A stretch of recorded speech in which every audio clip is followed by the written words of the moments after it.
them very much for having us. We've got lots more to go tonight, past 2 a.m., right here in this room. And I want to welcome this band to their first ever International Pop Overthrow. And they've come a long way to play for you, all the way from the great city of Murcia, Spain, everybody. How about that? I love that.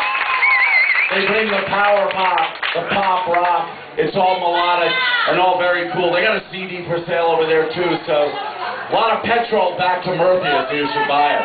All right, we're going to let them rock right now. Would you please give a huge welcome to Octubre?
We're from Spain.